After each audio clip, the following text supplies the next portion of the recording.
അസ്സലാമു അലൈക്കും വറഹ്മത്തുള്ളാഹി വബറകാതുഹു.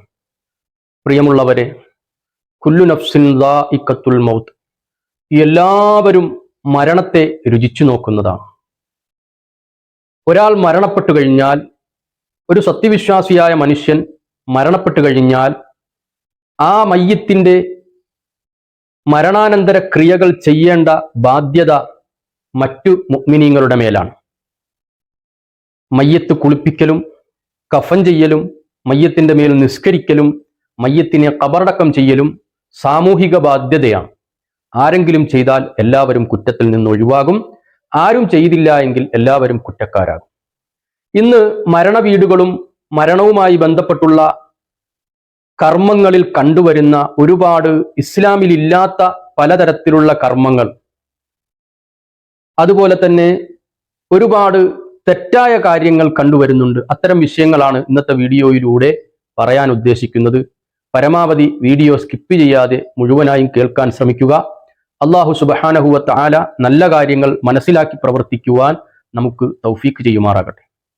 പ്രിയമുള്ളവരെ, ഒരാൾ മരണപ്പെട്ടു കഴിഞ്ഞാൽ ഇന്ന് കണ്ടുവരുന്ന ചില സ്ഥലങ്ങളിൽ കണ്ടുവരുന്ന ഒരു പ്രക്രിയയാണ് മയ്യത്തിന്റെ വസ്ത്രങ്ങളൊക്കെ നീക്കം ചെയ്തതിന് ശേഷം ഒരു വൃത്തിയാക്കൽ. സാധാരണയുള്ള മയ്യത്ത് കുളിപ്പിക്കുന്നതിന് മുമ്പ് മരണപ്പെട്ട ഉടനെയുള്ള ഒരു വൃത്തിയാക്കൽ. ആ വൃത്തിയാക്കൽ എത്രത്തോളം എത്തും എന്ന് പറഞ്ഞാൽ, ഏകദേശം ആ മയ്യത്ത് കുളിക്കു സമാനമായ ഒരു വൃത്തിയാക്കലാണ് നടക്കുന്നത്. ഇത് യഥാർത്ഥത്തിൽ ആ മയ്യത്തിനെ ബുദ്ധിമുട്ടിക്കലാണ്.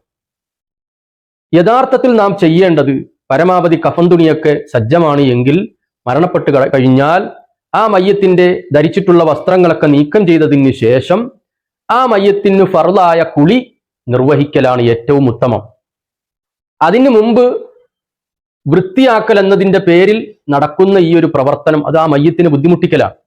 ആദ്യം തന്നെ മയ്യത്തിനെ കുളിപ്പിച്ച് കഫൻ ചെയ്ത് കഴിഞ്ഞാൽ ആ കഫൻ തുണിയിൽ മയ്യത്തിനെ കിടത്താവുന്നതാണ്. മയ്യത്തിന്റെ വുളു മുറിഞ്ഞു പോകുന്ന പ്രശ്നമൊന്നുമില്ല. അതുപോലെ തന്നെ ശ്രദ്ധിക്കേണ്ട മറ്റൊരു വിഷയം, ഇന്ന് കണ്ടുവരുന്ന ഒരു പ്രധാനപ്പെട്ട ഒരു വിഷയം, കഫൻ തുണി. പുരുഷന്മാർക്ക് സുന്നത്തായ കഫൻ തുണി 3 തുണിയാണ് പുരുഷന്മാർക്ക് സുന്നത്തായിട്ടുള്ളത്. അതേസമയം ഇന്ന് പല സ്ഥലങ്ങളിലും കണ്ടുവരുന്ന ഒരു പരിപാടിയാണ് കമീസും അതുപോലെ തന്നെ തലപ്പാവും. ഈ കമീസും തലപ്പാവും മയ്യത്തിനെ ധരിപ്പിക്കൽ അത് അനുവദനീയമാണ്, പക്ഷേ അത് പ്രത്യേകം സുന്നത്തൊന്നുമില്ല. തിരുനബി സല്ലല്ലാഹു അലൈഹി വസല്ലമ തങ്ങളെ കഫൻ ചെയ്തത് 3 തുണിയിലാണ്. അതാണ് ഏറ്റവും സുന്നത്തായിട്ടുള്ളത്. അതുപോലെ തന്നെ മറ്റൊരു കാര്യം ശ്രദ്ധിക്കേണ്ട ഒരു വിഷയം, മയ്യത്ത് കഫൻ ചെയ്യുമ്പോൾ ആ കഫൻ തുണിയിൽ സുഗന്ധം പുകയ്ക്കൽ സുന്നത്തുണ്ട്. സുഗന്ധം പുകയ്ക്കലാണ് സുന്നത്ത്, സുഗന്ധം പൂശലല്ല. ഇന്ന് കണ്ടുവരുന്ന ഒരു പരിപാടി, ഒരു കുപ്പി പനിനീര് കൊണ്ടുവന്ന് ആ പനിനീരിലേക്ക് അത്തറ് ചേർത്ത് ആ പനിനീര് കഫൻ തുണിയിലാകെ തളിക്കുന്ന ഒരു പരിപാടി. കഫൻ തുണി നനക്കാൻ പാടില്ല. അത്തരത്തിൽ ആ കഫൻ തുണിയിലേക്ക് പനിനീരാകപ്പാടെ തളിച്ച് ആ കഫൻ തുണി നനക്കുന്ന ഏർപ്പാട് അത് നല്ല പരിപാടിയല്ല. മറിച്ച് ചെയ്യേണ്ടത്, സുന്നത്തായത് സുഗന്ധം പുകയ്ക്കുകയാണ് വേണ്ടത്. കഫൻ തുണിയിൽ സുഗന്ധം ബഹൂർ, ഊത് പോലെയുള്ള സുഗന്ധം വാങ്ങി അത് പുകച്ച് ആ പുക കൊള്ളിക്കലാണ് സുന്നത്തായിട്ടുള്ളത്. അതുപോലെ തന്നെ മയ്യത്ത് കഫൻ ചെയ്ത് കഴിഞ്ഞാൽ അടുത്ത പരിപാടി, ഇന്ന് കണ്ടുവരുന്നൊരു പരിപാടി, മയ്യത്തിനെ കാണിക്കൽ. യഥാർത്ഥത്തിൽ മുസ്ലിമായ മനുഷ്യൻ മരണപ്പെട്ടു കഴിഞ്ഞാൽ മറ്റു മുസ്ലിമീങ്ങൾക്കുള്ളത് ആ മരണപ്പെട്ട വീട് സന്ദർശിക്കുകയും അവരുടെ ബന്ധുമിത്രാദികളെ സമാശ്വസിപ്പിക്കലും തഅസിയത്ത് നടത്തുക, അനുശോചനം അറിയിക്കലുമാണ് സുന്നത്തായിട്ടുള്ളത്. മരണപ്പെട്ട വ്യക്തിയുടെ മകനോ അവരുടെ അടുത്ത ബന്ധുമിത്രാദികളെ കണ്ട് അവരോട് ഇസ്ലാമിക രൂപത്തിൽ ആലമല്ലാഹു അജ്റക എന്ന് തുടങ്ങുന്ന തഅസിയത്തിന്റെ വാക്കുകൾ പറഞ്ഞ് അനുശോചനം രേഖപ്പെടുത്തുകയും ആ മയ്യത്തിനു വേണ്ടി ഖുർആൻ ഓതുകയും ദുആ ചെയ്യുകയുമാണ് വേണ്ടത്. മറിച്ച് മരിച്ച മയ്യത്തിനെ കാണൽ സുന്നത്തേയില്ല, അതിന് യാതൊരു പ്രതിഫലവുമില്ല. അതേ സമയത്ത് മരിച്ച വ്യക്തി പുരുഷനായിരിക്കെ അന്യ സ്ത്രീക്ക് കാണൽ ഹറാമുമാണ്. അതേപോലെ സ്ത്രീയാണ് മരിച്ചത് എങ്കിൽ അന്യപുരുഷന്മാർക്ക് ആ മയ്യത്തിനെ കാണൽ ഹറാമുമാണ്. ഇന്ന് കണ്ടുവരുന്ന ഒരു പ്രക്രിയയാണ് മരിച്ചു മയ്യത്ത് കഫൻ ചെയ്തതിന് ശേഷം എല്ലാവരെയും വിളിച്ച് കാണിക്കുന്ന ഒരു ഏർപ്പാട്. അത് എത്രത്തോളം അങ്ങ് കഫൻ ചെയ്ത് ദുആ ചെയ്ത് അതിന് ശേഷവും കാണിച്ച് പള്ളിയിൽ കൊണ്ടുപോയി നിസ്കരിക്കാൻ വേണ്ടി വെക്കുന്ന സമയത്തും ആളുകൾ വന്ന് കണ്ട് അവസാനം ഖബറിൽ ഇറക്കി വെക്കുമ്പോൾ വരെ ആളുകൾ കാണാനുള്ളവരിങ്ങനെ വന്ന് അവർക്കൊക്കെ തുറന്നു കാണിക്കുന്ന ഒരു സമ്പ്രദായം, അത് ശരിയായ പരിപാടിയല്ല.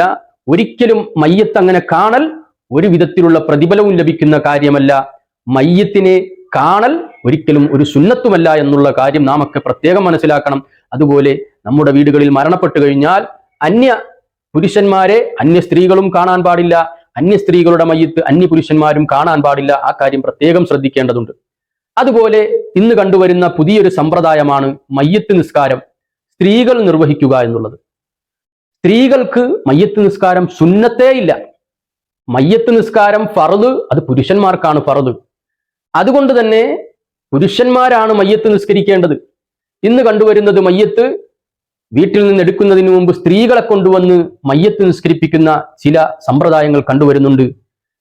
പുരുഷൻ മയ്യത്ത് നിസ്കരിക്കുന്നതിന് മുമ്പ് സ്ത്രീ മയ്യത്ത് നിസ്കരിക്കൽ ഹറാമാണ്, നിഷിദ്ധമാണ് എന്ന് മാത്രമല്ല അത് മയ്യത്തിനെ അവഹേളിക്കലാണ് എന്നാണ് ഫുഖഹാക്കൾ രേഖപ്പെടുത്തി വെച്ചിട്ടുള്ളത്.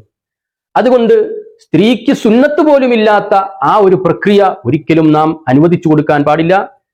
ആ മയ്യത്തിനോടുള്ള ബഹുമാനം നിലനിർത്തൽ, മയ്യത്ത് നിസ്കാരം നിർവഹിക്കേണ്ടത് അത് പുരുഷന്മാരുടെ മേലാണ് നിർബന്ധമാക്കപ്പെട്ടിട്ടുള്ളത്. മയ്യത്ത് ചുമക്കലും മയ്യത്തിനെ കബറടക്കലും കബറിലേക്ക് ഇറക്കി വെക്കലും അടക്കം ചെയ്യലും ഒക്കെ പുരുഷന്മാരുടെ മേൽ നിർബന്ധമായ കാര്യമാണ് എന്ന കാര്യം പ്രത്യേകം ശ്രദ്ധിക്കണം.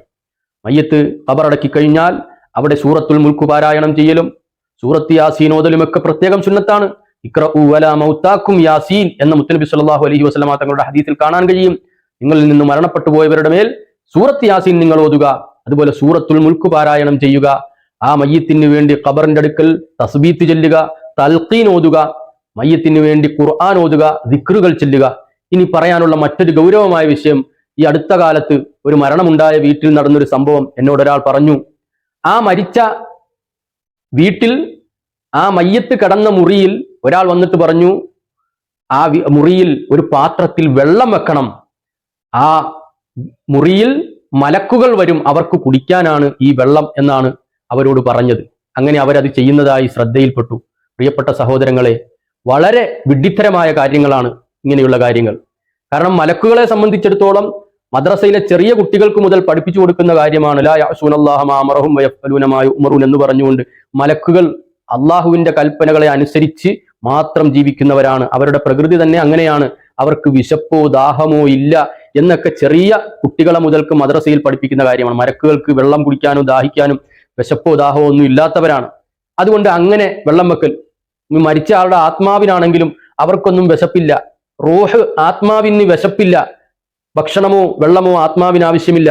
മറിച്ച് ആത്മാവ് ആഗ്രഹിക്കുന്നത് മരണപ്പെട്ടവരുടെ ബന്ധുമിത്രാദികളിൽ നിന്ന് എന്തെങ്കിലും ഖുർആൻ ഓതി അവരിലേക്ക് ഹദിയ ചെയ്യണം, അല്ലെങ്കിൽ മറ്റുള്ള സദഖ ചെയ്തുകൊണ്ട് അതിന്റെ പ്രതിഫലത്തെ അവരിലേക്ക് ഹദിയ ചെയ്യണം, ദിക്റുകൾ ചെല്ലണം.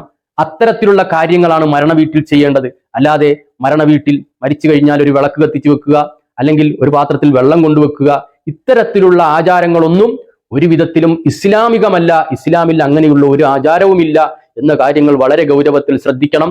മരണപ്പെട്ടു പോയവർക്ക് വേണ്ടി നാം ഖുർആൻ ഓതുക, അവർക്ക് വേണ്ടി ദിക്റുകൾ ചൊല്ലുക, അവർക്ക് വേണ്ടി സദഖ ചെയ്യുക, എന്നിട്ട് അതിന്റെയൊക്കെ മിസ്ലി സവാബ്, തത്തുല്യമായ പ്രതിഫലത്തെ അവരിലേക്ക് ഹദിയ ചെയ്ത് ദുആ ചെയ്യുക.